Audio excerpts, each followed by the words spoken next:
New in southeast Iowa tonight, West Point holds a Shuck Fest to prepare for its annual Sweet Corn Festival. It's where a truckload of corn arrives to eager residents ready to shuck it. So eager, they ended up shucking 17 tons of sweet corn.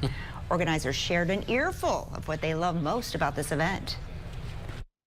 People will come from California, Texas. They come back home for this week. It's just heartwarming to see this, how people just still care about small town and just the enjoyment of celebrating what they call just the family of West Point. I think this and just seeing the crowds turn out during the week is just amazing. All shucks. Well, the festival begins tomorrow.